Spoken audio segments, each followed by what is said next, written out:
क्या आपने कभी महसूस किया है कि आपका घर जो आपको सबसे सुरक्षित महसूस कराता है, अचानक आपको डराने लगे? जब अजनबी साए आपकी दीवारों में घुसने लगते हैं और खामोश कोनों में घातक शोर सुनाई देता है, तो क्या आप भी समझ पाते हैं कि वो डर केवल आपकी कल्पना नहीं, बल्कि असली है? यह कहानी एक छोटे से गांव में बसे एक परिवार की, जिनकी जिंदगी में एक अनदेखे भयानक रहस्य के कारण बर्बाद हो गई। एक घर जो कभी प्रेम और हंसी खुशी से भरा था, अब सन्नाटे के खौफ से गूंज रहा था। लेकिन जो कुछ हुआ वो सोच से परे था। मनीष और उसकी पत्नी प्रिया अपने छोटे से बेटे आरव के साथ नए घर में रहने आए थे। घर बिल्कुल शांत और दूर दराज इलाके में था, लेकिन इस शांति के पीछे एक गहरी सच्चाई छिपी थी। पहले दिन से ही घर में अजीब सी खामोशी और छाया का एहसास हुआ था। रात के समय जब मनीष सोने की कोशिश करता, तो उसे गहरी सांसें सुनाई देती, जैसे कोई पास खड़ा हो। वह सोचता शायद थकावट के कारण ये सब महसूस कर रहा है। लेकिन जब प्रिया ने भी वही आवाज सुनी तो उसके दिल की धड़कन तेज हो गई। एक रात जब पूरा परिवार सो रहा था, आरव की चीख सुनाई दी। मनीष और प्रिया दौड़े हुए उसके कमरे में पहुंचे। आरव कांपते हुए बिस्तर पर बैठा था। उसकी आंखों में डर साफ दिखाई दे रहा था। उसने कहा, मम्मी पापा वो दीवार के पास खड़ा था। मनीष और प्रिया को लगा कि आरव को बुरे सपने आ रहे हैं, लेकिन अगले ही पल दीवार पर जो कुछ उन्होंने देखा वह उनके होश उड़ा देने वाला था। दीवार पर खून से सना हुआ एक पुराना हाथ का निशान था, जो धीरे धीरे फैलता जा रहा था। और यह कोई सपना नहीं, बल्कि असलियत थी। क्या यह घर वास्तव में किसी आत्मा से जुड़ा था? मनीष ने अगले दिन घर की सभी दीवारों को जांच की, लेकिन हर जगह खून का निशान मौजूद था, जैसे कि आरव ने बताया था। प्रिया तो डर के मारे बुरी तरह कांप रही थी, लेकिन मनीष ने खुद को ढांढस देते हुए कहा, यह सिर्फ एक सपना है, हम इसे समझने की कोशिश करेंगे। लेकिन जिस दिन मनीष ने दीवार की छानबीन करते हुए एक पुरानी संदूक को खोला, तो सब कुछ बदल गया। संदूक के अंदर एक पुराने परिवार की फोटो थी, जिनमें वही घर और कुछ अजनबी थे। मनीष के हाथों से तस्वीर गिर गई। उस तस्वीर में एक दर्दनाक चीख सुनाई दी, जैसे किसी ने उसकी आत्मा को पकड़ लिया हो। मनीष और प्रिया दोनों चौंक गए। प्रिया की आंखों में आंसू थे और मनीष का चेहरा सफेद हो गया था। उन्हें महसूस किया यह घर केवल उनका नहीं था, यह एक पुरानी बुरी आत्मा का घर था, जिसने कई सालों से परिवारों को बर्बाद किया था। क्या वह आत्मा उनके साथ भी वही करने वाली थी? फिर एक रात जब वो सो रहे थे, तो प्रिया को अचानक एक ठंडी हवा का एहसास हुआ। वह उठी और देखा कि आरव का बिस्तर खाली था। घबराई हुई प्रिया ने मनीष को जगाया और दोनों ने पूरे घर को आरव को ढूंढना शुरू कर दिया। वे दरवाजे से लेकर खिड़की तक हर जगह देखने लगे, लेकिन आरव कहीं नहीं मिला। अचानक मनीष की नजरें उस पुरानी संदूक पर पड़ी। संदूक से निकलती हुई एक हल्की सी रोशनी और आरव की खामोश आवाज सुनाई दी। मनीष डरते डरते संदूक के पास गया और उसे खोला।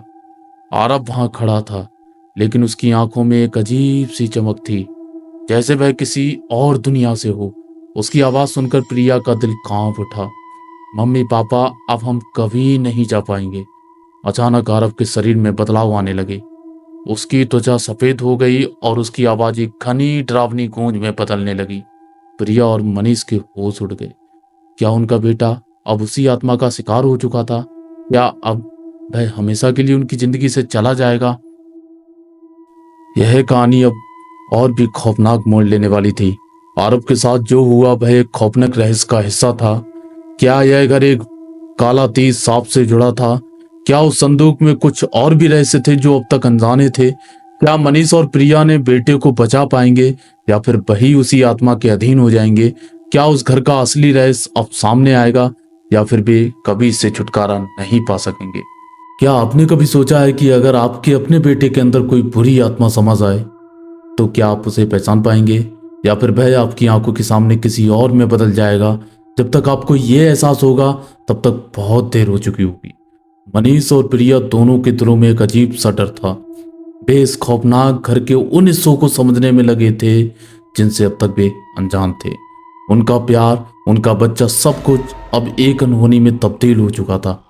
क्या यह आत्मा उन्हें छोड़ने वाली थी, या फिर इस घर के खौफनाक रहस्यों को उजागर करना उनके लिए भी मुमकिन नहीं था? जैसे ही मनीष ने आरव की हालत को देखा, उसकी सांसें थम गईं। वह बच्चा जो कभी उसके जीवन में रोशनी हुआ करता था, अब एक और ही रूप में सामने आता था। उसकी आंखों में कोई इंसानियत नहीं थी, बस गहरी काली स्याही की तरह गहरी और खौफनाक चमक थी। उसकी त्वचा बिल्कुल सफेद हो चुकी थी, जैसे वह जीवित ना हो। आरव की आवाज अब एक डरावनी गूंज में बदल चुकी थी, जो पूरे घर की दीवारों में गूंज रही थी। प्रिया ने अपने बेटे को पुकारने की कोशिश की, आरव बेटा ये क्या हो रहा है? लेकिन आरव की आंखों में अब कोई पहचान नहीं थी। वह सिर्फ एक खौफनाक चुप्पी में खड़ा था। मनीष ने अपनी पूरी ताकत लगाकर उसे झकझोरा। आरव, ये सब क्या है? तुम्हें हमें छोड़कर नहीं जा सकते। लेकिन इस बार आरव ने मनीष को एक खौफनाक हंसी के साथ देखा और फिर वह बिस्तर से कूद पड़ा। उसके बाद जो हुआ वह मनीष और प्रिया के लिए किसी बुरे सपने जैसा था। आरव का शरीर अब एक अजीब सी हलचल में बदलने लगा। जैसे ही उसकी त्वचा के नीचे हिलने लगा तो प्रिया चिल्ला पड़ी। उसका दिल जोर से धड़कने लगा। वह मनीष की ओर भागी। यह सब क्या है मनीष? यह हमारा बेटा नहीं हो सकता। मनीष और प्रिया दोनों अपने बेटे के पास खड़े थे, लेकिन आरव कोई और ही था। अब उस घर के रहस्य का हिस्सा बन चुका था, जिसका अभी तक वे अंदाजा नहीं लगा पाए थे। रात का सन्नाटा इस घर को और भी डरावना बना रहा था। मनीष और प्रिया यह समझने में लगे थे कि उनकी बेटे में जो बदलाव आया है वह सिर्फ एक सामान्य घटना नहीं हो सकती। घर की दीवारों से उठ रही गहरी आवाजें आरव को बदलती हुई शक्ल में उन्हें यह समझाने लगी थीं कि यह कोई साधारण भूतिया घटना नहीं, बल्कि एक खौफनाक सच है जो उनके सामने आ चुका था। प्रिया ने मनीषा से कहा, क्या हमारा बेटा हमारे पास कभी वापस नहीं आ पाएगा? मनीष चुपचाप उसे देख रहा था। उसके भीतर एक हलचल थी, एक डर था कि अगर वह सब कुछ नहीं कर पाया तो अपने बेटे को खो देगा। लेकिन इस भय के बीच दोनों का दिल यह सोचने लगा कि वे कभी भी उस घर से बाहर नहीं जा पाएंगे, क्योंकि वह घर अब उनकी जिंदगी का हिस्सा बन चुका था। आरव अब पूरी तरह से एक अजनबी रूप में बदल चुका था। उसकी आंखों में कोई मानवता नहीं थी, बस एक अधूरी सी कहानी का हिस्सा। मनीष और प्रिया ने तय किया कि वे उस रात में घर में कोई बदलाव नहीं होने देंगे। उन्होंने घर के हर कोने में दीप जलाए और प्रार्थना की, लेकिन उस रात घर में एक अजीब सी हलचल उठने लगी। फिर प्रिया ने गहरी सांस ली और कहा, मनीष क्या तुमने कभी सुना है इस घर के बारे में कोई पुरानी कहानी? मनीष को जैसी यह बात याद आई, उसका चेहरा सफेद पड़ गया। यह घर उस पुरानी हवेली का हिस्सा था जो कभी एक अमीर परिवार का हुआ करता था, लेकिन फिर उस परिवार की अचानक मौत हो गई और उसके बाद उस घर में किसी भी इंसान को सुरक्षित रहने का मौका नहीं मिला। क्या आरव उसी परिवार का हिस्सा था जिसकी आत्मा अब उनके बेटे के अंदर समा गई थी? मनीष और प्रिया ने रात भर जागते हुए इस रहस्य को सुलझाने की कोशिश की। जैसे ही उन्होंने घर के तहखाने में जाकर कुछ पुरानी किताबें देखी, उन्होंने एक पुराना खत पाया। खत पे लिखा था, यह घर आत्माओं के लिए एक शरण स्थली है। जो भी यहाँ आता है वह खुद को कभी नहीं बचा सकता। एक बार जिस आत्मा ने इस घर में कदम रखा, वह ना सिर्फ शरीर को कब्जा कर लेती है, बल्कि दिमाग को भी अपने शिकंजे में जकड़ लेती है। और यह खत एक खौफनाक सच्चाई का खुलासा कर रहा था। मनीष और प्रिया को अब ये समझ में आ गया कि उनका बेटा सिर्फ एक शिकार नहीं था, बल्कि इस घर की दुष्ट शक्तियों का अगला शिकार था। उनकी बेटे की आत्मा अब उसी भूतिया परिवार के हाथों में थी। लेकिन जैसे ही मनीष ने उस खत को पढ़ा, घर में फिर से वही डरावनी आवाजें गूंजने लगी। यह आवाज अब मनीष और प्रिया के दिलों में एक गहरी दरार डालने लगी। आरव अब धीरे धीरे पूरी तरह से अपनी इंसानियत खो चुका था। वह अब एक राक्षस बन चुका था जो अपनी असली पहचान को छिपाए हुआ था। उसकी आंखें अब पूरी तरह से खाली हो चुकी थीं और उसकी हंसी ने मनीष और प्रिया के होश उड़ा दिए। लेकिन जो हुआ वह भी भयानक था। आरव के शरीर से अचानक एक अजीब सी चिपचिपी साया बाहर निकलने लगा।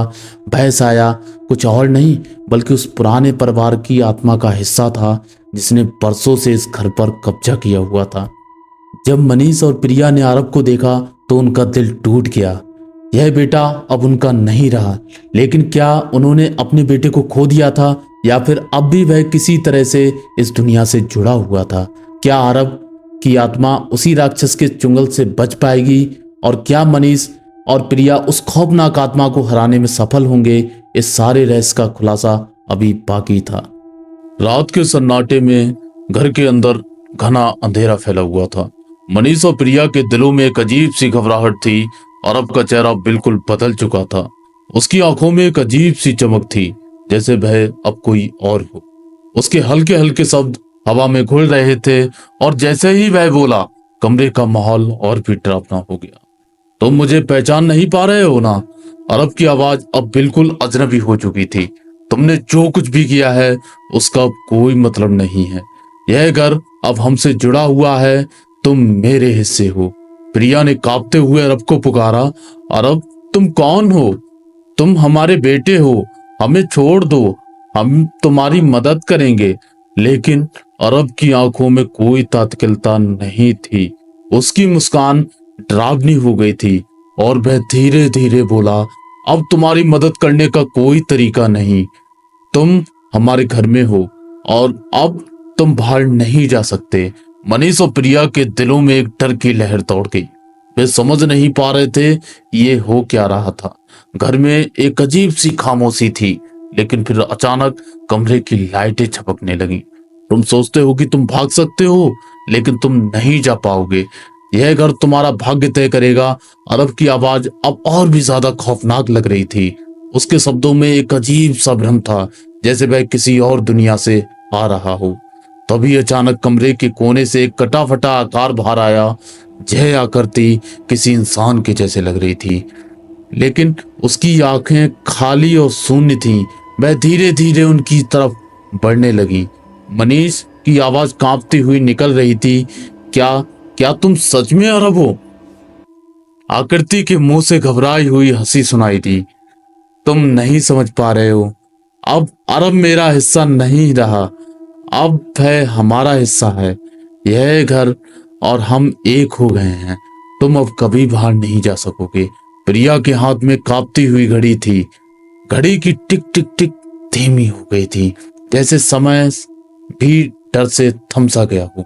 अचानक एक तेज आवाज आई। घर की दीवारों में दरारें पड़ने लगीं और एक भयंकर हलचल शुरू हो गई। कमरे की लाइटें पूरी तरह से चली गईं। अंधेरे में बस उस आकृति की धुंधली सूरत दिखाई दे रही थी। क्या हम कभी बाहर जा सकेंगे? मनीष ने घबराते हुए पूछा। क्या यह सब सच है? उस आकृति ने एक डरावनी हंसी के साथ कहा, तुम अब कहीं नहीं निकल पाओगे। यह घर अब तुम्हारा नहीं, तुम हमारे हो और हम हमेशा साथ रहेंगे। तुम अब यहाँ हमारे हिस्से हो। तभी कमरे से घबराहट बढ़ने लगी। कुछ और आवाजें सुनाई दी, कभी खांसने की, कभी चीखने की, जैसे दीवारों से कोई बोला हो, हमसे भाग नहीं सकते। कमरे के अंधेरे में जो वो आवाजें और भी डरावने लगने लगी। लेकिन फिर अचानक से एक झटका लगा, जैसे सब कुछ रुक गया हो, सब कुछ शांत हो गया हो। कमरे में फिर से सन्नाटा सा था। मनीष और प्रिया के दिलों में एक सवाल था, क्या वह सब सच था? क्या वे अभी भी बाहर नहीं जा सकते थे? तभी जैसे किसी ने उनके मन की बात सुन ली हो, कमरे के बीच में एक भूतिया प्रकाशन चमकने लगा और अचानक अंधेरे में से एक आवाज आई, तुम अब हमसे अलग नहीं हो सकते। यह घर तुम्हारा है। एक जोर का धमाका हुआ और कमरे में सब कुछ चुप हो गया। मनीष और प्रिया ने एक दूसरे को देखा। उन्होंने महसूस किया कि अब घर के हर कोने में से एक अजीब सा शोर आ रहा था, लेकिन इस बार वह शोर धीमा था और अब वह शोर उनके अंदर से आ रहा था। क्या वे कभी इस घर से बाहर निकलने में सफल नहीं हो पाएंगे? अब वे इस अंधेरे में हमेशा के लिए खो जाएंगे? यह सवाल उनकी आंखों में था और फिर अचानक अंधेरा घना हो गया। अब कुछ भी बाकी नहीं था। समाप्त।